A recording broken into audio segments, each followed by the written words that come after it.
Good morning students, welcome to study Khazana. तो आज हम अपनी कैश बुक की डिस्कशन को आगे लेकर के चलते हैं। हमेशा की तरह जैसे जो हमने लास्ट क्लास किया था उसको 1 मिनट में रिवाइज करेंगे और फिर फर्दर आगे हम टॉपिकों को डिस्कस करने जा रहे हैं। तो हमारा टॉपिक चल रहा था कैश बुक का। तो हमने अब तक देखा था कि जर्नल जो था, बहुत सारी ट्रांजैक्शंस जर्नल में हो जानी थी, इसलिए हमने कैश रिलेटेड जो ट्रांजैक्शंस थी उसको जर्नल में ना लिख करके एक अलग बुक में लिखा जिसको हमने कैश बुक कहा। बाद में हमने देखा था कि कैश बुक जो है कितने तरह की होती है। कैश बुक बेसिकली हम 2 तरीके से क्लासिफाई करते हैं उसको, मेन कैश बुक और the second one is patty cash book. आज जो डिस्कस करना है, हमने पैटी कैश बुक डिस्कस करना है। एक मेन कैश बुक होती है। मेन कैश बुक को बनाने का तरीका क्या हो सकता है, तो इसको हम 3 तरीके से बनाते हैं। सिंगल कॉलम कैश बुक, दूसरा double column cash book and the third one is triple column cash book. Although आपकी बुक में जो ट्रिपल कॉलम कैश बुक का कॉन्सेप्ट है वो हटा दिया गया है, उसके क्वेश्चंस नहीं है, लेकिन फिर भी हम इसका एक कॉन्सेप्ट देखेंगे ताकि हमें पता चल जाए कि ये एक्चुअल में ट्रिपल कॉलम कैश बुक होता क्या है। तो हमने लास्ट क्लास में सिंगल कॉलम कैश बुक की चर्चा की थी, जो लास्ट क्लासेस हम देख रहे थे कैश बुक की। तो कैश बुक जो सिंगल कॉलम बनती है तो उसमें सिर्फ कैश ट्रांजैक्शंस को देखते हैं, cash receipt and cash payment को। लेकिन हमें जरूरत पड़ी थी बैंक की ट्रांजैक्शंस को रिकॉर्ड करने का, तो अलग से बैंक की जो है बुक बनाने के बजाय हमने उसी में एक कॉलम इनकॉर्पोरेट कर दिया, क्योंकि रिसीट चाहे कैश की हो चाहे हमें चेक लाइक बैंक में रिसीट हो तो डेबिट होना था दोनों को। पेमेंट वैसे ही चाहे कैश में पेमेंट करनी हो चाहे हमने बैंक में से पेमेंट करनी हो तो दोनों को हम क्रेडिट ही करते हैं। तो रादर देन प्रिपेयरिंग 2 अलग अलग बुक्स, हम के कैश ट्रांजेक्शन्स को अलग लिखेंगे और बैंक के ट्रांजेक्शन्स को अलग लिखेंगे, हमने एक ही बुक में 2 कॉलम इंट्रोड्यूस कर दिए on both sides, receipt side भी और पेमेंट साइड भी, कैश और बैंक के लिए। तो ये हमारा डबल कॉलम कैश बुक था। तो डबल कॉलम कैश बुक में ही जो मेन इश्यूज थे वो राइज हुए थे। तो ये आपका डबल कॉलम कैश बुक का फॉर्मेट है students.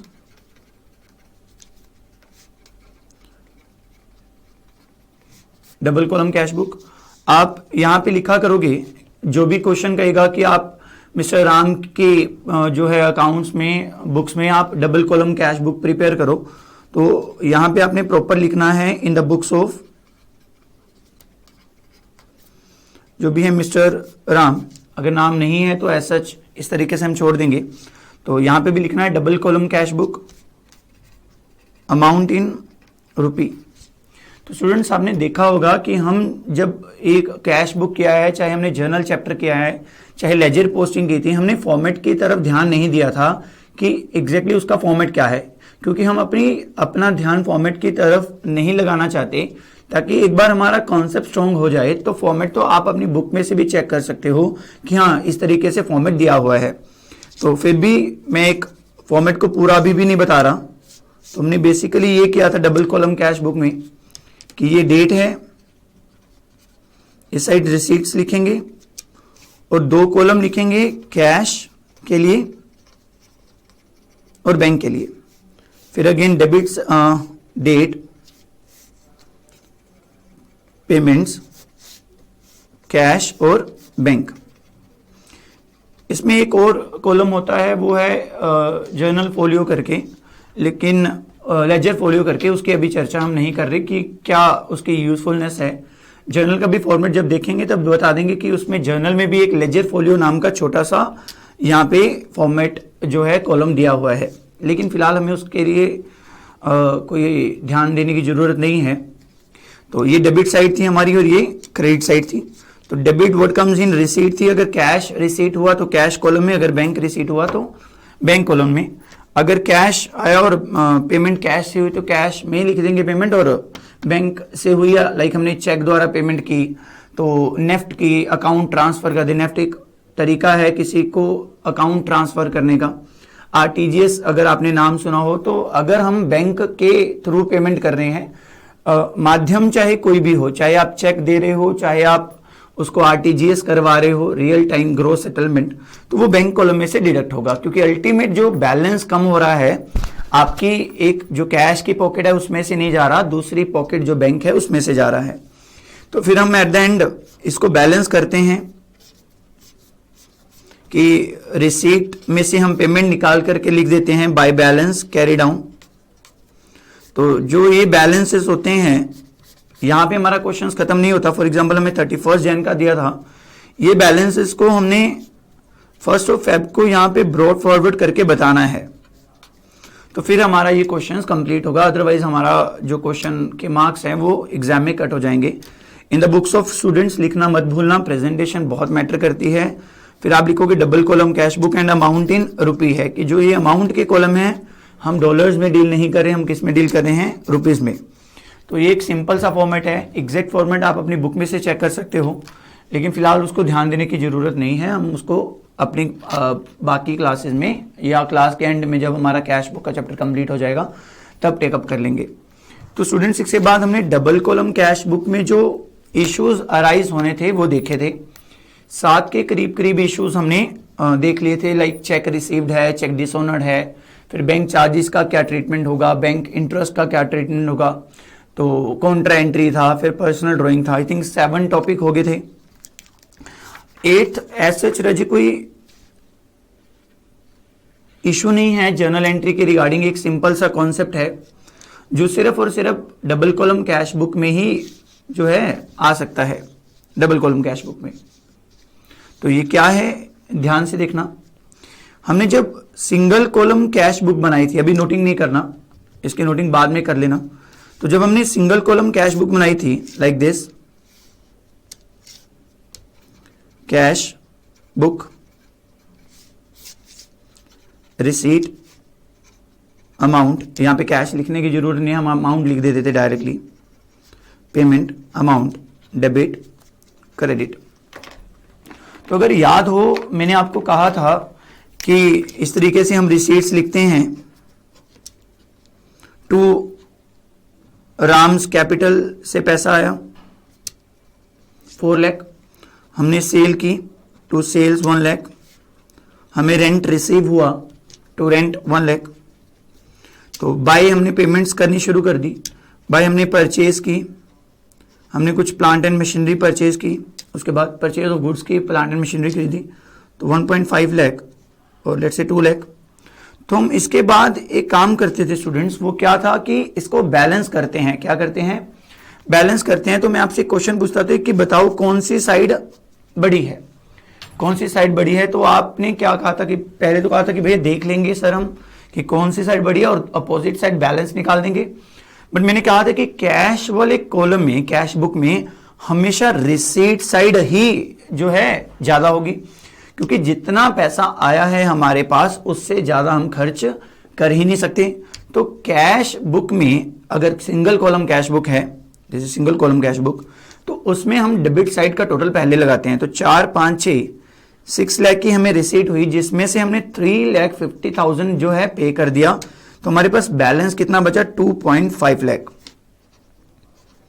By balance carry down हम इसको ऐसे बोलते थे, बाय बैलेंस कैरी डाउन। तो आप एक चीज बताओ कि ये जो बैलेंस हमने निकाला है 2.5 लाख वाला, ये डेबिट बैलेंस है या क्रेडिट बैलेंस है? ये डेबिट बैलेंस है या क्रेडिट बैलेंस है? सर ये डेबिट बैलेंस है। क्यों? पड़ा तो क्रेडिट साइड पे है। हमने लेजर पोस्टिंग में देखा था कि जो साइड ज्यादा हो अगर उसको हम माइनस करके दूसरी साइड अपोजिट साइड बैलेंस लिखते हैं तो वो बैलेंस किसका बचता है, डेबिट साइड का। लाइक हमने कहा था कि 6 लाख सिपाही इधर हैं, 3.5 लाख सिपाही इधर हैं, तो आपस में लड़ाई हुई तो 2.5 लाख सिपाही किसके बचे, डेबिट के बचे। तो ठीक है, तो ये डेबिट बैलेंस है, माने हमारे पास इतना 2.5 लाख का कैश अवेलेबल है। तो हम अगले मंथ से let's say 1 Feb to balance brought down, माने 2.5 लाख हमारे पास कैश अवेलेबल है। अब स्टूडेंट्स एक बात देखना, हमने पहले चर्चा की थी, या तो हमारे पास ईयर एंड पे डेबिट बैलेंस बचेंगे या फिर हमारे पास क्रेडिट बैलेंस बचने वाले हैं। इसको नोटिंग बिल्कुल भी नहीं करना आपने अभी। तो डेबिट बैलेंस आइदर वो एसेट्स के होंगे या फिर एक्सपेंसेस के होंगे।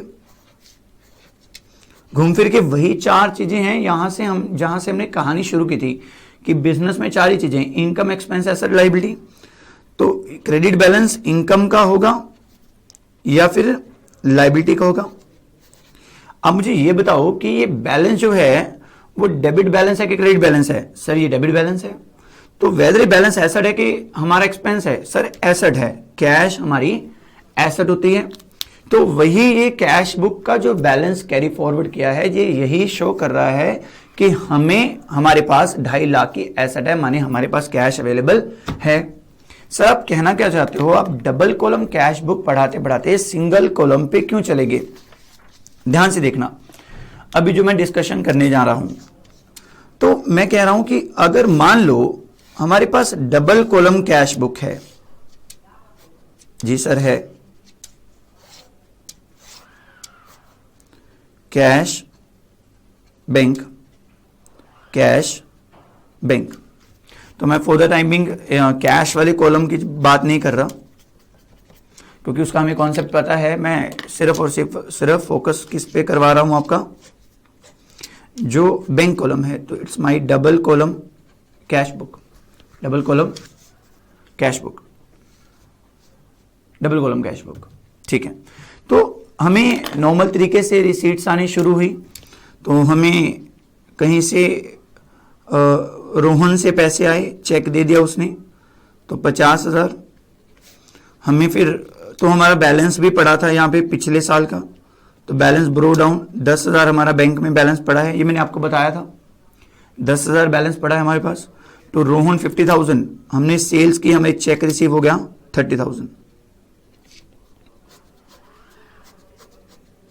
देखना ध्यान से, अभी हमने पेमेंट की बाय परचेजेस 15,000, हमने क्रेडिटर्स को पेमेंट की 30,000, हमने क्रेडिटर्स को पेमेंट की 30,000। तो स्टूडेंट ध्यान देना कि मैं किस चीज पे आपका फोकस करवा रहा हूं, जो हमने अभी पिछली सिंगल कॉलम कैश बुक की चर्चा की। ध्यान से देखना, अब हम जब टोटलिंग करते थे, बैलेंस करते, तो हम क्या कहते थे कि कौन सी साइड बड़ी है? डेबिट साइड है ये, और ये क्रेडिट साइड है, ये रिसीट है और ये पेमेंट है। तो हम कैश के कॉलम में कह सकते थे कि हमेशा और हमेशा रिसीट साइड बड़ी होगी, क्योंकि जितना कैश आया है हम उससे ज्यादा जो है पेमेंट नहीं कर सकते। मान लीजिए ये मेरा कैश बॉक्स है, मान लीजिए मेरा गुल्लक है, इसमें अगर मेरे पास फॉर एग्जांपल 30,000 रुपया आया है। कितना? 30,000। तो अगर मैं इसमें से पेमेंट निकालूंगा 30,000 तक की निकल पाएगी, या तो ये नील हो जाएगा, या फिर 30,000 से अगर कम पेमेंट निकाली है तो वो पेमेंट बाकी इसमें कैश इन हैंड हमारे पास अवेलेबल रहेगा, that is our asset. But क्या ऐसा पॉसिबल है कि मैं 30,000 रिसीट करूं और 40,000 की पेमेंट करूं? मैंने डाला तो इसमें 30,000 था, लेकिन निकाल 40,000 लिया, दैट इज नो। तो इसलिए हम कहते थे कि कैश वाले जो केस में हमेशा डेबिट साइड बड़ी होती है। तो क्या बैंक वाले कॉलम में ऐसा पॉसिबल है? सर नहीं पॉसिबल। जितने बैंक में पैसे पड़े हैं 10, 50, 60 और 30, 90 में से आप ज्यादा से ज्यादा 90 की पेमेंट कर दोगे, और इस केस में क्योंकि आपने 45,000 पेमेंट की है तो 45,000 बैलेंस आएगा नहीं, बस यही है। बाय एयर कंडीशन, मान लो मैंने एसी खरीद लिया 60,000 का। कितने का? 60,000 का। तो अब ध्यान से देखना स्टूडेंट्स, कैश वाले कॉलम में तो हम कह देते थे कि हमेशा डेबिट साइड का टोटल देख लो आप, लेकिन जब भी आप बैंक कॉलम को बैलेंस करने वाले हो तो आपको दोनों साइड में देखना पड़ेगा कि किस साइड का टोटल ज्यादा आ रहा है। तो अभी देखना ये कितना हुआ, 30, 50, 80, 90, और इधर कितना हुआ 90 और 1,05,000। तो बैलेंस किस साइड निकलेगा? बड़ी साइड ये, तो इस साइड बैलेंस आया 1,05,000, 1,05,000 में से माइनस किया कितना 19,000, तो 15,000 रुपया जो है वो बैलेंस बचा इस साइड। तो हमने यहां पे लिख दिया to balance carry down, to balance carry down. बहुत ध्यान से समझना सर, ऐसा कैसे हो सकता है कि रिसीट हमें 10, 50, 60 और 3 90,000 थी और आपने बैंक में से पेमेंट 15 की कर दी, 30 की कर दी और 60 की कर दी, मतलब कुल मिला के 1,05,000 की पेमेंट कर दी। हाँ, तो ऐसा कैसे हो सकता है? हमारा बैंक में बैलेंस तो अवेलेबल नहीं था लेकिन फिर भी हम ज्यादा पेमेंट कर रहे हैं। स्टूडेंट ध्यान से देखना, एक वर्ड होता है बैंक ओवरड्राफ्ट। क्या होता है? Bank overdraft. ये एक तरह की फैसिलिटी है जो बैंक अपने क्लाइंट्स को, कस्टमर को प्रोवाइड करवाता है कि अगर इन केस आपके अकाउंट में बैलेंस नहीं है, आपके अकाउंट में बैलेंस नहीं है, तो अगर आप हमें चेक भेजोगे, आप पेमेंट निकलवा लेना, कोई दिक्कत नहीं है। फॉर एग्जाम्पल आपके अकाउंट में बैलेंस तो पड़ा है 30,000 फॉर एग्जाम्पल, और आपने पेमेंट किसी को करनी है 40,000, तो आप भेज देना उसको, हम 40,000 उसको पे कर देंगे। हाँ, जो हम 10,000 एक्सेस पे कर रहे हैं वो आप हमें बाद में लौटा देना। बैंक ओवरड्राफ्ट, बैंक ओवरड्रान मतलब जितना मेरे पास अवेलेबल है बैंक में, मैं उससे ज्यादा निकलवा सकता हूं, लेकिन जो 10,000 मैंने इस केस में एक्स्ट्रा निकलवाया है वो मुझे बैंक को वापस करना पड़ेगा। तो this called bank overdraft facility, bank overdraft facility. तो 10,000 रुपए का जो बैलेंस है वो हमारी लायबिलिटी हो जाएगा। क्या हो जाएगा? लायबिलिटी। तो इसलिए जब भी हम बैंक कॉलम को पैकअप करेंगे तो हमें देखना पड़ेगा कि कौन सी साइड ज्यादा बड़ी है। डेबिट साइड बड़ी है तो बैलेंस इस साइड लिख देंगे, अगर क्रेडिट साइड बड़ी है तो balance like this, in this case इधर आएगा। बोलो कॉन्सेप्ट समझ आया? जी सर समझ आ गया। तो इस तरीके की फैसिलिटीज बैंक देता है। तो आपने एक दो नाम और सुना होगा, इसको अभी देखता हूं मैं। तो लाइक आपने कैश क्रेडिट सुना होगा, सीसी लिमिट, सीसी लिमिट। तो एक बैंक ओवरड्राफ्ट फैसिलिटी है। तो आपने सोचा होगा कि एक लोन भी लेकर रख सकते हैं। तो लोन के केस में क्या होता है रजी, आप बैंक में से पेमेंट ले आते हो सारी की सारी, और आपने उसको यूज करना है, करो नहीं करना ना करो, आपकी मर्जी है, तो आपको उसका इंटरेस्ट देना पड़ेगा। लेकिन बैंक ओवरड्राफ्ट या फिर जो कैश क्रेडिट लिमिट है, जिसको हम सीसी लिमिट से बोलते हैं, तो ये बैंक कह रहा है कि आपको जब जरूरत हो तब निकलवा लेना, हमें कोई प्रॉब्लम नहीं है। तो 10,000 पे बैंक, हम जो 10,000 मैंने एक्सेस निकलवाया, मान लो मेरी 30,000 पेमेंट पड़ी थी और मैंने चेक 40,000 का दे दिया, तो 10,000 जो एक्सेस निकलवाया वो बैंक को मैं जब दूंगा तो वो इंटरेस्ट उस पर चार्ज कर देगा। इंटरेस्ट क्या कर देगा? चार्ज कर देगा, जितने भी देर में मैं वो भरता नहीं हूं। तो यही स्टूडेंट्स कॉन्सेप्ट है। अब मुझे एक चीज बताना, जो ये बैलेंस बचा है, whether it is a credit balance और डेबिट बैलेंस। सर ये क्रेडिट बैलेंस है, क्यों? पड़ा तो डेबिट साइड पे है। सर फिर क्या हुआ? डेबिट साइड पड़ा है, बैलेंस तो ये क्रेडिट वाला ही है। हमने लेजन में देखा था कि क्योंकि इस केस में क्रेडिट साइड बड़ी होगी, लाइक इस केस में 1,05,000 सिपाही इधर है और इधर कितने थे? सिर्फ और सिर्फ 90,000। तो 15,000 सिपाही किसके बचे? क्रेडिट साइड वाले। तो यस क्रेडिट साइड वाले, ये तो होगी बकवास। अब लॉजिक पे आते हैं। तो ये बैलेंस शो क्या कर रहा है? ठीक है, नो डाउट, ये क्या, कौन सा बैलेंस है? क्रेडिट बैलेंस है। तो अभी अभी हमने देखा था कि अगर किसी अकाउंट का बैलेंस डेबिट होता है, या तो वो एसेट होता है या एक्सपेंस होता है। अगर कोई क्रेडिट बैलेंस शो कर रहा है, या तो वो इनकम होगा या फिर लायबिलिटी। इन दिस केस जो ये बैंक का क्रेडिट बैलेंस शो हो रहा है वो क्या है? It's a liability, it's a liability. तो हम कहते हैं कि हमने बैंक ओवरड्राफ्ट की फैसिलिटी जो है अवेल कर रखी है। बोलो बात समझ आ गई? तो इस चीज का ध्यान रखना, ये एक इशू है कि जिसमें हमें बैलेंस दिया होता है, तो इस चीज का ध्यान रखेंगे। तो 8th इशू को अभी हम एक बार लिख लेते हैं। आई थिंक 7 इशू हो चुके थे हमारे। तो सिर्फ मैं बैंक वाले कॉलम की बात कर रहा हूं, कैश वाले कॉलम की नहीं कर रहा। तो फॉर एग्जांपल लाइक 8 पॉइंट है, तो बैंक बैलेंस, तो ओपनिंग बैलेंस, ओपनिंग बैलेंस। अभी हमने क्लोजिंग बैलेंस की चर्चा की कि क्लोजिंग बैलेंस जो सी मर्जी साइड बच सकता है। अगर वो डेबिट बैलेंस बचा तो हमारी एसेट हो जाएगी, और अगर क्रेडिट बैलेंस बचा लाइक दिस तो वो हमारी लाइबिलिटी हो जाएगी। तो ये तो होगी क्लोजिंग बैलेंस की बात। अब बात करते हैं ओपनिंग बैलेंस की। मान लो हमें क्वेश्चन कहता है कि 1 जन को हमारे पास कैश एट बैंक पड़ा है, कैश एट बैंक पड़ा है, तो इट मींस हमने बैंक में से ओवर विड्रॉ नहीं करवाया, हमारा बैंक में बैलेंस अवेलेबल है 1 जन को। या फिर बैंक लिख देगा, क्वेश्चन लिखेगा bank balance debit, bank balance debit, मतलब हमारा बैंक में एसेट के रूप में बैलेंस पड़ा है, ना कि लायबिलिटी के रूप में हमने बैंक से पैसे लेने हैं ना कि देने हैं। तो इस तरीके से कैश एट बैंक या बैंक बैलेंस डेबिट लिखा होगा। तो जब हम कैश बुक बनाएंगे स्टूडेंट्स में, तो मैं लिख देता हूं एक बार यहां पे,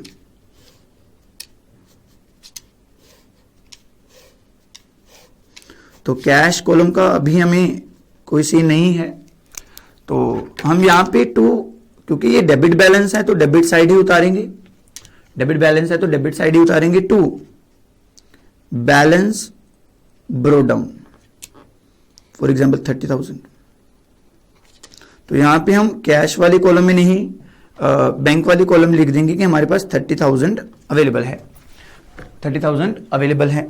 तो उसके बाद हमारी रिसीट और पेमेंट शुरू हो जाएगी। तो जब हम कैश बुक में बैंक कॉलम को पैकअप करेंगे तो बैलेंस ध्यान से देखना कि किस साइड आ रहा है। जरूरी नहीं है कि स्टार्टिंग में अगर डेबिट बैलेंस था तो डेबिट बैलेंस ही बचेगा, अपोजिट साइड आ सकता है, कोई इश्यू नहीं है, वो भी हम देख लेते हैं। अब एक बार इस पे ध्यान देंगे। या में लिखता होता है कि बैंक ओवरड्राफ्ट, क्या लिखेगा बैंक ओवरड्राफ्ट, माने हमने बैंक के पैसे देने हैं, माने हमारी लायबिलिटी है। तो या फिर लिखेगा बैंक जो बैलेंस है वो क्रेडिट बैलेंस है, क्रेडिट बैलेंस माने लायबिलिटी है, माने हमने लास्ट जो टाइम है वो ओवर विड्रॉ कर रखा है, हमने बैंक के पैसे देने हैं। तो इस केस में जो है ध्यान से देखना, तो कैश बुक वही है,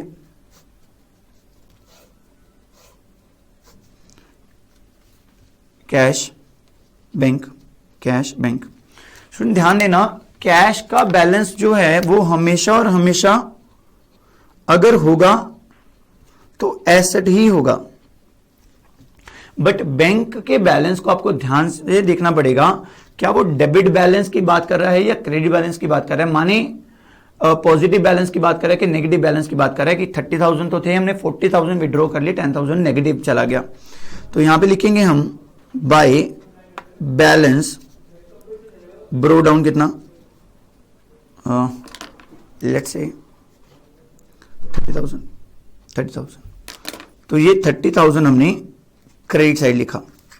तो बस यही फर्क है कि हमें आंख बंद कर यकीन कर लेंगे कैश बैलेंस पे कि वो डेबिट ही होगा, लेकिन बैंक बैलेंस अगर डेबिट बैलेंस है तो वो डेबिट साइड उतरेगा, अगर क्रेडिट बैलेंस है तो वो हमने क्रेडिट साइड ही जो ब्रॉड फॉरवर्ड करना पड़ेगा। सर ऐसा हो सकता है कि क्वेश्चन में एक बैलेंस इधर लिख दिया और एक बैलेंस इधर लिख दिया? हाँ लिख सकते हैं, क्योंकि ये लेजर नहीं है, ये हमारी एक कैश बुक है और कैश बुक जर्नल का पार्ट है, सिर्फ हमने अपना काम इजी करने के लिए इसकी फॉर्मेटिंग जो है चेंज की है। तो ऐसा कोई प्रॉब्लम नहीं है। उसके बाद मान लो आपके पास ट्रांजेक्शन्स होनी शुरू होगी नॉर्मल तरीके से,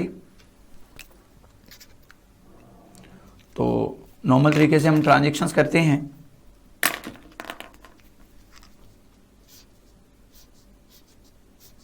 तो हमने सेल की तो 40,000 रुपया आ गया, हमने राम से रिसीव किए तो 10,000 आ गया, फिर हमने मोहन से रिसीव कर लिया चेक 40,000 का।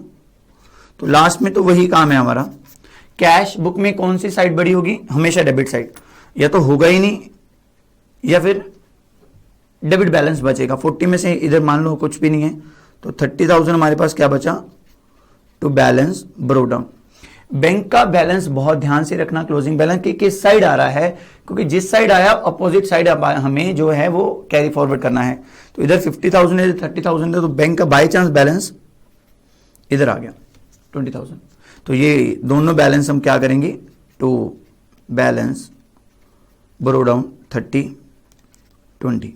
तो सर ऐसा भी तो हो सकता है कि बैंक का बैलेंस इधर ही बचे, तो कोई प्रॉब्लम नहीं है, अगर इधर बचता है तो हम उसको इधर कैरी फॉरवर्ड कर लेंगे। तो जब हमने यहां पे ऐसा कर सकते हैं ओपनिंग में, जब वो क्वेश्चन दे रहा है, तो क्या एंड पे हमारा आंसर ऐसा नहीं हो सकता कि कैश तो हमारे पास अवेलेबल है लेकिन बैंक के हमने पैसे देने हैं? तो ये एक इशू था जो डबल कॉलम कैश बुक में देखा जाता है 8। तो सिंपल सा इशू था, तो आप इसको एज इट इज लिख लेना कि कैश एट बैंक है, तो ये बैलेंस इस साइड आएगा, तो ये पोर्शन लिखने की जरूरत नहीं है। तो आप इतना लिख लेना कि अगर 30,000 क्रेडिट बैलेंस की बात कर रहा है तो वो क्रेडिट बैलेंस है, और डेबिट बैलेंस है तो डेबिट साइड हम लिखेंगे। तो ये था स्टूडेंट्स हमारा 8th टॉपिक जो रिलेटेड टू कैश बुक था। कुछ डबल कॉलम कैश बुक में छोटे छोटे इश्यूज हैं वो हम डिस्कस कर रहे हैं। उसके बाद आप जो भी क्वेश्चंस आपके बुक में हैं, कोई सी भी बुक हो, आप अटेम्प्ट कर पाओगे कि आपको प्रॉपरली जर्नल एंट्री आती है और दिमाग में हो कि हाँ कैश आ रहा है या फिर कैश जा रहा है। तो 8 के करीब करीब हम इश्यू कर चुके हैं। तो आगे देखते हैं इसमें क्या है डबल कॉलम कैश बुक में। तो अभी हमने किया बैंक ओवरड्राफ्ट फैसिलिटी। और आज एक सिंपल सा इशू है, अक्सर क्वेश्चंस में देखा गया है, 9th इशू लिख लेना। वो इशू क्या है कि आप एक नॉर्मल तरीके से कैश बुक बना रहे थे,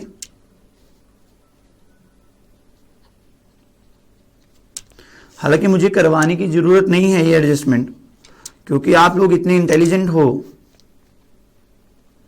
कि लाइन को पढ़ करके आप उसका इंटरप्रिटेशन निकाल सकते हो कि वो क्वेश्चन कहना क्या चाहता है। तो एक नॉर्मल क्वेश्चन ले रहा हूं मैं।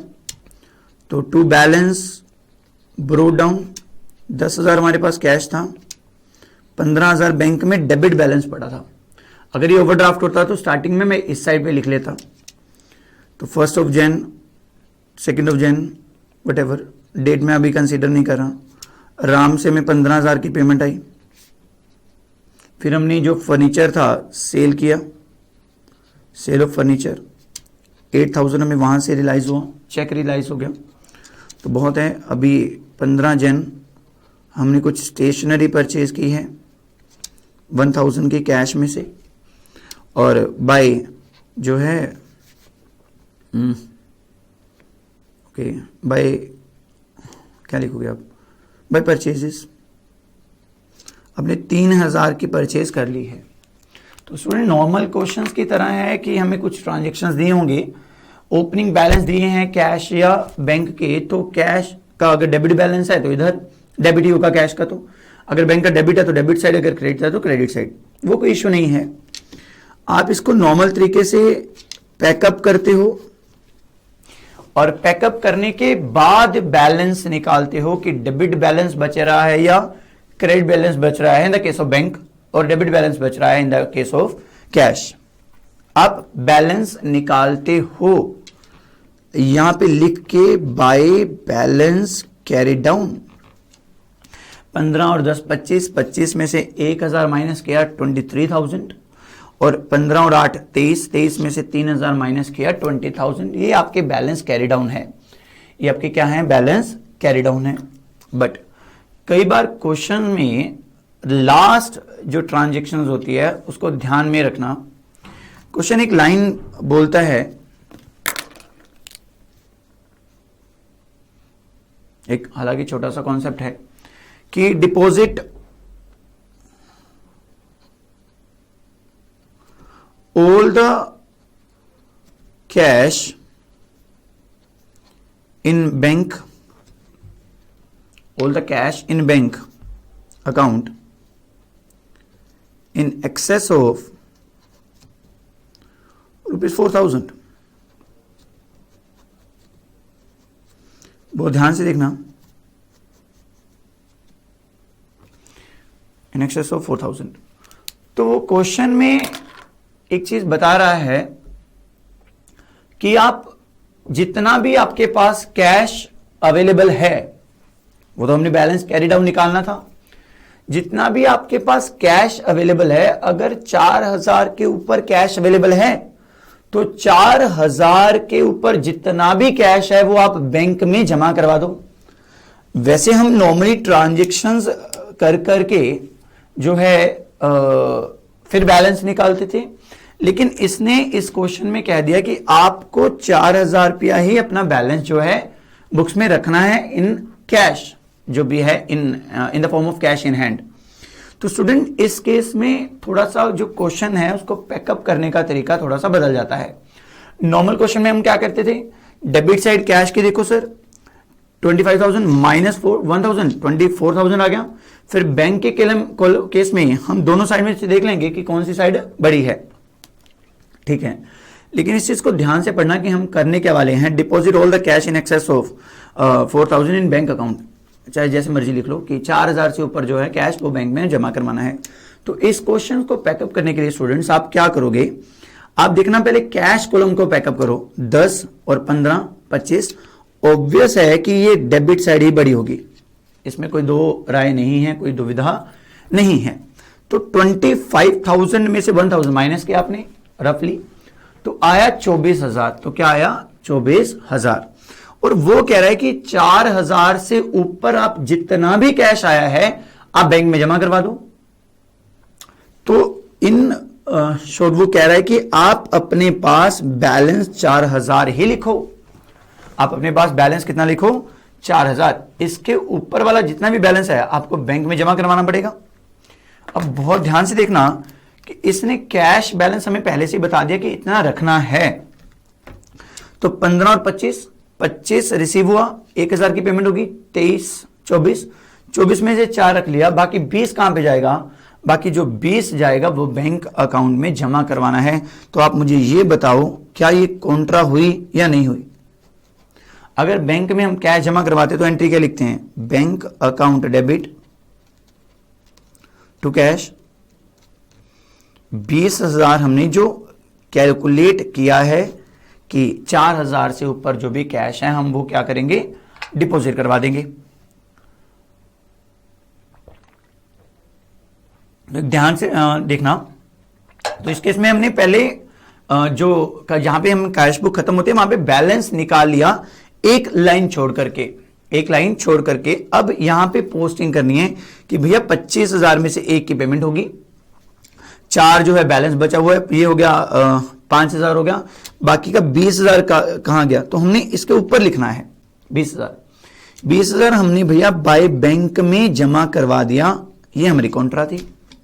और बैंक में भी आपको ये लिखना पड़ेगा कि हमारे पास 20,000 रुपया जो है कैश जमा हुआ है।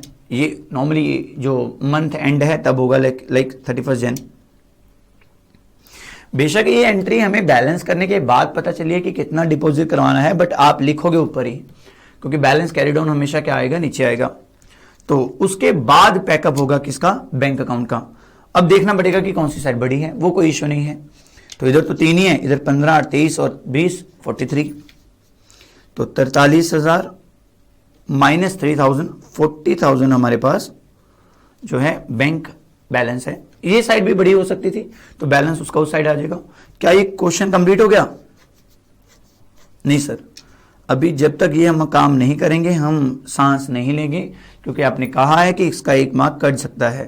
तो मार्क्स तो हम कटवाने वाले हैं नहीं, हमने 90+ लेने हैं, तो सर बस लेने हैं, बात खत्म। किसी की क्या मजाल कि वो हमारे जो है मार्क्स कट कर दे, कट कर सकता है अगर आप यहाँ पे नहीं लिखोगे in the books of message जो भी है और डबल कॉलम कैश बुक। क्या एग्जाम में भी आप DCC भी लिख के आओगे? आंसर नो, आप इसको पूरा लिखोगे। तो यहाँ पे लिखना मत भूलना amount in rupee, amount in rupee. Student ऐसा अक्सर हुआ है कि बच्चों को कॉन्सेप्ट ध्यान में है और लास्ट टाइम में प्रेजेंटेशन में उसका जो मार्क्स कट गया। ऐसे हमारे स्टूडेंट थे तो उसके पेरेंट्स आ गए थे हमारे पास कि ये हमारी बच्ची फेल हो गई, आप इनको दोबारा करवा दो, इसको अकाउंट्स नहीं आता। तो हफ्ते बाद इसका अकाउंट्स का स्कूल वालों ने कहा है कि पेपर दोबारा लेंगे। जब हमारे पास आए तो मैंने जब उसको देखा कि मैंने उसको क्वेश्चन दिए कि डेप्रिसिएशन का क्वेश्चन है और कैश बुक का क्वेश्चन है, बैंक रिकन्सिलेशन का क्वेश्चन है, तो उसके कॉन्सेप्ट सारे क्लियर थे, कॉन्सेप्ट में कोई प्रॉब्लम नहीं थी। तो लेकिन जब मैंने क्वेश्चन करवाए तो वो क्वेश्चन तो हो गए थे, लेकिन बाद में पता चला उनकी प्रेजेंटेशन अच्छी नहीं थी। बस उन्होंने रफ में कैलकुलेट किया कि सर हमें तो ये बताना है कि प्रॉफिट हुआ कि लॉस हुआ, मैंने कैलकुलेट कर दिया। प्रैक्टिकली लाइफ में आप ऐसे ही करोगे, जो आपको पूछा गया आप उसका डायरेक्टली आंसर दोगे। लेकिन जो बुक कीपिंग है, जो हम बुक्स रिकॉर्ड बना रहे हैं, इसको प्रॉपर प्रेजेंटेशन से बनाना है। तो उस गुड़िया के सारे मार्क्स कहां से कटे? सिर्फ और सिर्फ प्रेजेंटेशन की वजह से कटे हैं। 1 नंबर यहां से, लाइक 4 मार्क का क्वेश्चन आता है कैश बुक का, फॉर एग्जाम्पल आप इन द बुक्स ऑफ नहीं लिखे, 1 नंबर कट गया। डबल कॉलम कैश बुक नहीं लिखी, 1 नंबर काट लिया। अमाउंट इन रुपये नहीं लिखी, 3 नंबर कट गए। और अकाउंट पैकअप करने के बाद ये 2 लाइनें नहीं मारी, 4 नंबर कट गए। और अगर बाय चांस इनमें से कोई चीज लिख दी और ये टू बैलेंस ब्रोक डाउन लिखना भूल गए, तो पूरे क्वेश्चन के मार्क्स गए। ऑल्दो हमारा आंसर सही है, ट्रांजेक्शन सही है, फिर भी अगर हाँ मैम का जो भी एग्जामिनर है जिसने पेपर चेक करने हैं उसका मूड बना, तो वो 1 आधा नंबर दे देगा खैरात में कि भैया ये लो, आप करके गए हो, आपको आता है तो 1 नंबर रख लो। तो इस तरीके से हमने मार्क्स अपने नहीं कटवाने हैं। तो स्टूडेंट्स ये थे डबल कॉलम जो कैश बुक का कॉन्सेप्ट है। तो इसमें आपके सारे इश्यूज हो गए हैं, तो आप इसको अपने क्वेश्चंस कर सकते हो। आपको ध्यान में होगा हम क्वेश्चन ओरिएंटेड नहीं पढ़ रहे, क्वेश्चन चाहे कहीं से भी आ जाए, हम अपने कॉन्सेप्ट शो करके जा रहे हैं। लेकिन फिर भी अगर आपके क्वेश्चंस कुछ नहीं सॉल्व हो रहे, आपको हम भी क्वेश्चन अवेलेबल करवाएंगे इसी पैटर्न में, पहले सिंगल कॉलम के फिर डबल कॉलम के, जिसमें ये इश्यूज सारे इन्वॉल्व होंगे। अगर वो क्वेश्चन भी नहीं करने, आपने अपनी बुक में से क्वेश्चन करने हैं, तो नोट टू वरी, आप जो मर्जी क्वेश्चन कर लो। अगर आपको किसी भी क्वेश्चन में प्रॉब्लम है तो आप हमें व्हाट्सअप कर सकते हो। व्हाट्सअप का आपको नंबर दे दिया जाएगा 1-2 क्लासेस में, तो आप स्टडी खजाना पे भी आप लॉगिन करके हमें बता सकते हो। तो स्टूडेंट्स, तो हमने डिस्कशन कहाँ से शुरू की थी? हमने डिस्कशन शुरू की थी कि मेन कैश बुक होती है, और एक second,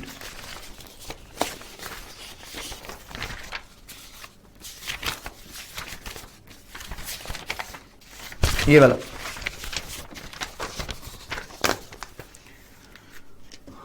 single column, double column और ट्रिपल कॉलम। तो मैंने कहा था कि ट्रिपल कॉलम ऐसा सीबीएसई बोर्ड में भी नहीं है, तो देख लेंगे। पहले कुछ फ्रेश करते हैं, वो है patty cash book. Triple column जो कैश बुक है वो बाद में कर लेंगे हम। तो डबल कॉलम कैश बुक के हमने सारे इश्यूज ऑलमोस्ट कंप्लीट कर लिए हैं। एक आधा इशू होगा लेकिन वो क्वेश्चंस में नहीं है, हम उसको in the chapter of BRS discuss करेंगे। तो हमने एक फ्लो पकड़ा हुआ है कि हमने जर्नल का बेसिक किया पहले, फॉर्मेट भूल करके, फिर लेजर पोस्टिंग करी, फिर हमने बिल ऑफ एक्सचेंज का एक चैप्टर किया है कंप्लीट, जो बहुत ईजी लगा हमें। तो जर्नल एंट्री डालनी थी, फिर उसके बाद हमने कैश बुक पिकअप किया। तो कैश बुक करने के बाद हम इसके बाद जो चैप्टर डेप्रिसिएशन हमने कर लिया, इसके बाद बीआरएस चैप्टर हम जो है करने वाले हैं। तो राजी, पैटी कैश बुक का कॉन्सेप्ट क्या है, बहुत ध्यान से देखना, क्या जरूरत पड़ी और ये मेन कैश बुक क्या है। ये एक बहुत बड़ी फैक्ट्री है जिसमें लाखों में ट्रांजैक्शंस होती हैं। परचेज कर लिया रॉ मटेरियल, ठीक है, गुड्स बेच दी तो मशीनरी आ गई, ऐसा। तो इसका एक ना बहुत बड़ा कैशियर है। बहुत बड़ा मतलब सर ये रहा, ऐसा काम का बर्डन इतना है कि कैश बुक इससे मेंटेन नहीं होती। तो फिर भी इन्होंने सिंगल कॉलम कैश बुक बना रखी है। फॉर एग्जांपल सिंगल कॉलम बना रखी है कि ये तो सिर्फ कैश में डील करते हैं, बैंक में डील ही नहीं करते, सारा 2 नंबर का काम करते हैं। तो फॉर द टाइम बिंग एक बार मैं बोल रहा हूं, तो इसने एक कैश बुक बना रखी है इस तरीके से, कैश बुक। तो आपको पता है स्टूडेंट, इसमें क्या होता है, receipt, payment, debit word comes in, credit word goes out, amount and amount in rupee. ध्यान से देखना क्या कॉन्सेप्ट क्या है। तो अभी ना इसको बहुत सारा कैश रिसीव हो रहा है।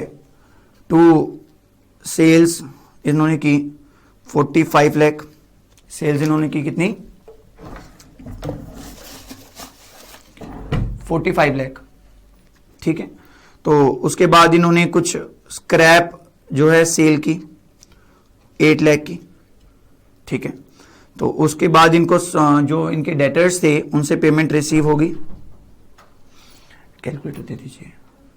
डेटर्स से हमें पेमेंट रिसीव हुई लेट्स से कि 14 लाख।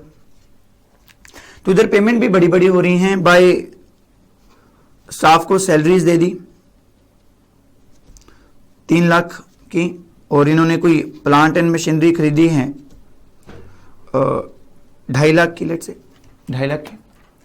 अभी मेन कैशियर के पास जो यहां का वॉचमैन है वो आता है,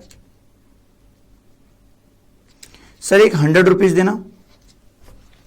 वो कह रहा क्यों? कह रहा चाय पानी का खर्चा दे दो, हमने चाय पीनी है। तो इसने इसको पेमेंट कर दी कैशियर ने। तो इस मेन जो कैशियर है, मेन कैशियर, तो वो यहां पे लिखेगा 100 रुपीज। क्या लिखेगा? By stationery, sorry by refreshment. बाद में अकाउंट्स डिपार्टमेंट वाले आ गए। फॉर एग्जांपल मेन कैशियर साहब हमें 250 रुपया दे दो, हमने पेन मंगवाने हैं या हमने जो रिम है वो मंगवाना है, हमारा जो प्रिंट आउट वो निकल नहीं रही, तो ये 250 रुपये इसको पेमेंट करेगा बाय स्टेशनरी करके। बोलो बात समझ आई? तो उसके बाद जो भी कैंटीन में है, तो कैंटीन में वो कैंटीन वाला आ गया, कैशियर साहब कैंटीन का जो बल्ब है वो फ्यूज हो गया है, आप मुझे 10 रुपये दे दो। 10 रुपये देगा, बाय क्या लिखेगा? बाय मिसलेनियस लिख देगा। क्या लिख देगा? बाय मिसलेनियस, कुछ ऐसा मिसलेनियस एक्सपेंडिचर, मतलब जिनके वो बहुत सारी ट्रांजेक्शन नहीं है, कभी कभार खर्चा हो जाता है, तो हम उनको एक हेड में लिख देते हैं कि भाई ये मिसलेनियस एक्सपेंडिचर है। तो इस तरीके से आप ध्यान रखना, इसको बैलेंस करना कितना मुश्किल हो जाएगा लास्ट में आकर के, कि कैलकुलेशन किस तरीके से करेगा ये। 45 लाख मेरे पास एक आया, 8 लाख मेरे पास एक आया, 14 लाख मेरे पास एक आया, और मेरे पास 67 जो लाख है पेमेंट इकट्ठी हुई, और उसमें से पेमेंट भी कर रहा है। 3 लाख की एक पेमेंट कर दी, 2.5 लाख की एक पेमेंट कर दी, और फिर अब देखना कितना दिक्कत वाली बात है। 100 की एक पेमेंट कर दी, 250 की एक पेमेंट कर दी, 10 की एक पेमेंट कर दी, और इसके बाद जो बचा है 61,49,640। कितना बचा है? 61,49,640। तो ये समस्या राजे मेन कैशियर को प्रॉब्लम आई कि भाई अभी मैं 10-10, 15-15 रुपए के जो 100-100, 250 के बिल है ये भी पास करता रहूं, और बाई चांस इसमें से कोई बंदा वापस आ गया कि सर ये 100 रुपया नहीं लगा, आप मेरे से ना 10 रुपये वापस ले लो, मेरे तो 90 खर्चा हुआ, तो क्या ये इधर लिखेगा फिर कि जो रिसीट थी जो रिवर्स करेगी स्टेशनरी के 10 रुपये वापस आके लाइक दिस? नो। तो ये कह रहा है कि भाई मेरे से ये झंझट नहीं होता कि आप 100-100, 150, कोई रिक्शा वाला आ गया कि भैया मेरे को रिक्शा दे दो, मैंने सामान उतरवाया है फैक्ट्री में, 50 रुपए दे दो। तो जिसको भी देखो मुंह उठा करके किसके पास आ गया? मेन कैशियर के पास आ गया। तो इतनी बड़ी बड़ी ट्रांजेक्शन्स में इतनी छोटी छोटी ट्रांजेक्शन लिखनी मुश्किल है। इतनी बड़ी बड़ी ट्रांजेक्शन में इतनी छोटी छोटी ट्रांजेक्शन्स लिखना ऐसा होती रहती हैं, ऐसा नहीं है, अपने डायलॉग नहीं बोलना।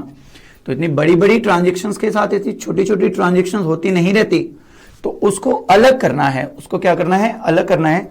तो इसने क्या कहा कि भैया आज के बाद हिसाब लगा लो, अगर मेरे पास ये छुटकू मुटकू ट्रांजेक्शन्स के लिए आए, ये 100, स्टेशनरी 250, मिसलिनियस 10, तो वो कह रहे भैया हम किसके पास जाएं? मैं ना एक छोटू कैशियर अपॉइंट कर रहा हूं। क्या अपॉइंट कर रहा हूं? छोटू कैशियर। सर छोटू कैशियर माने पैटी कैशियर, ये मेन कैशियर हो गया। तो वो कह रहे कि भाई आप जितने भी खर्चे हैं आप छोटू कैशियर से ले लिया करो, मैं इसको एक बार पेमेंट कर दिया करूंगा, मैं इसको एक बार पेमेंट कर दिया करूंगा। फॉर एग्जांपल मैंने इसको बता दिया कि आप 5,000 रुपये रख लो अपने पास, जो भी ये रिफ्रेशमेंट वाले हैं, स्टेशनरी वाले हैं, आप उसमें से इसको पेमेंट कर देना। लेकिन क्या छोटू कैशियर कोई हिसाब किताब नहीं रखेगा? सर रखेगा। कितना पैसा आया और कितना पैसा गया, जी से रखना पड़ेगा उसको। तो ये सारी ट्रांजैक्शन ये बंदा नहीं लिखने वाला जो मेन कैशियर है। मेन कैशियर तो सिर्फ एक ही लिखेगा कि भाई मैंने जो पैटी कैशियर को 5,000 रुपये दे दिए। लेकिन अभी पैटी कैशियर को भी कैश बुक तो बनानी पड़ेगी। उसने एक बनाई कैश बुक जिसको हमने बोला पैटी कैश बुक। क्या बोला? Patty cash book. छोटे मोटे हिसाब किताब करने के लिए पैटी कैशियर द्वारा बनाई गई कैश बुक को क्या कहते हैं? Patty cash book. तो वही है रिसीट पेमेंट। तो रिसीट पेमेंट ये अमाउंट होगी। तो ये पैटी कैशियर क्या लिखेगा कि मैंने पेमेंट कर दी किसको? स्टेशनरी को 100 रुपीज। मैंने रिफ्रेशमेंट पे खर्च कर दिया स्टेशनरी लेट्स से 250, रिफ्रेशमेंट पे खर्च कर दिया 100, और जो बल्ब था मिसलिनियस था वो 10 रुपए। क्या पैटी कैशियर को रिकॉर्ड बनाना जरूरी होगा? जी सर बनाना होगा। वो क्योंकि मेन कैशियर पूछेगा तो सही लास्ट में भी 5000 दिए थे, कहां कहां खर्चा वो बता तो दे। जैसे जस्ट लाइक आपको पॉकेट मनी मिलती है, आपको पॉकेट मनी मिली कि हाँ घर वालों ने कहा कि आपको 500 रुपया हम महीने का देंगे, 500 रुपये महीने का, तो आप लेकिन महीने बाद हमें बताओगे कि 500 रुपये कहाँ खर्च किया। फिर हम लिख के देंगे कि जी हमने बर्गर खाया, फिर हमने पार्टी की, हमने फिर मेट्रो पे जो भी है ट्रैवलिंग पे खर्चा किया। तो इस तरीके से आप डिटेल तो बना करके रखोगे कि मेरे फ्रेंड का बर्थडे था, हमने उसको गिफ्ट दे दिया। तो these are the miscellaneous expenditures जो हम मेन कैश बुक में मर्ज करना नहीं चाहते। लेकिन इसके पास जो पैटी कैशियर के पास कैश आया है वो कहां से आया है? टू बड़ू के पास से। सर यहां पे बड़ू लिखेंगे, एक बार देख लेना। टू बड़ू से कितना आया? 5000। तो ये यहां पे अदर देन ये स्टेशनरी ये लिखने के बजाय ये एक सिंपल सी एंट्री लिख देता है कि मैंने पेमेंट की है कितने की? 5000 की। 5000 की पेमेंट की है। किसको की है? बाय पैटी कैशियर को। किसको की है?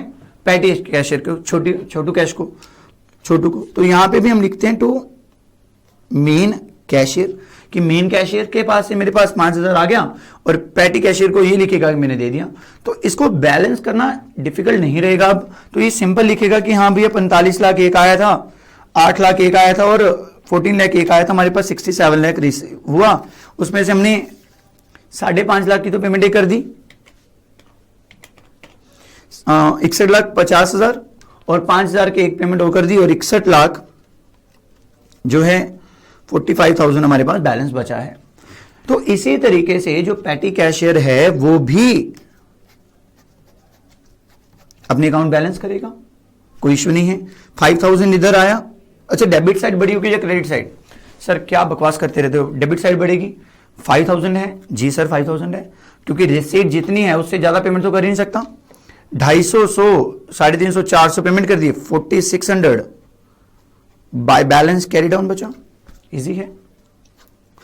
तो पैटी कैश बुक कुछ अलग कॉन्सेप्ट नहीं है, but petty cash book petty expenses को डील करने के लिए बनाई गई है सेम फॉर्मेट पे। कैश रिसीट और पेमेंट जो भी है छोटे मोटे खर्चे थे। लेकिन हाँ एक चीज श्योर पक्का है कि इसके पास कैश एक जगह से आएगा कि हाँ ये आ गया मेन कैशियर से। तो इधर टू बैलेंस ब्रोक डाउन कितना? 4500। तो ये कॉन्सेप्ट है।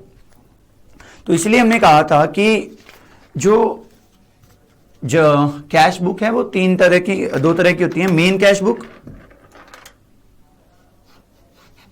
Patty cash book. Main cash book, patty cash book. और मेन कैश बुक को आप अपनी रिक्वायरमेंट के हिसाब से बना सकते हो, रिक्वायरमेंट के हिसाब से बना सकते हो। आप अगर कैश में डील कर रहे हो सिर्फ तो सिंगल कॉलम बना लो। अगर आपकी डीलिंग सिर्फ बैंक में ही है तब भी आप सिंगल कॉलम बना लो, कोई इश्यू नहीं है, लेकिन उसमें बैंक की ट्रांजैक्शंस ही आएंगी सिर्फ। लेकिन आपकी अगर दोनों में डीलिंग है, सिंगल कॉलम और डबल कैश में भी और बैंक में भी, तो आप डबल कॉलम बना लो। और ट्रिपल कॉलम की अभी हमने चर्चा नहीं की, वो बाद में देखेंगे। और पैटी कैश बुक में भी जो है पैटी कैश जो ट्रांजैक्शन रिकॉर्ड हो रही हैं। अब मुझे ये बताओ क्या पैटी कैश बुक में भी मैं ये लिख दूं कि सिंगल कॉलम है, डबल कॉलम है? ट्रिपल कॉलम तो चलो आपको पता नहीं है। क्या पैटी कैशियर भी बैंक में ट्रांजैक्शन करता होगा? सर ऑफिस स्टाफ को चाय पिलाई और उसने चेक काट के दे दिया, और ऑफिस में स्टेशनरी आई 20 रुपए की और उसने चेक काट के दे दिया, आंसर इज नो। इसलिए पैटी कैश बुक में ये single column double column concept नहीं है। पैटी कैश बुक में एक सिंपल सा कॉन्सेप्ट है कि रिसीट साइड डेबिट साइड और पेमेंट साइड क्रेडिट साइड है, दैट्स इट। लेकिन फिर भी हम पैटी कैश बुक को दो तरीके से बनाते हैं, एक सिंपल पैटी कैश बुक, एक एनालिटिकल पैटी कैश बुक, या इसको कह सकते हो कि नॉन एनालिटिकल है।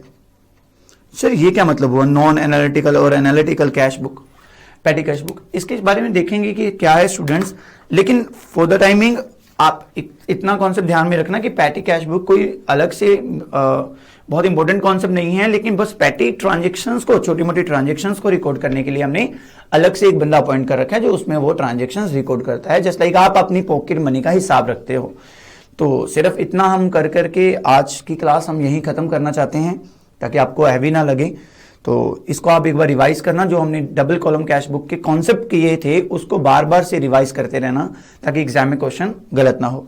तो ये पैटी कैश बुक की बाकी डिस्कशन हम अगली क्लास में करेंगे। तो आज के लिए बहुत है, थैंक यू।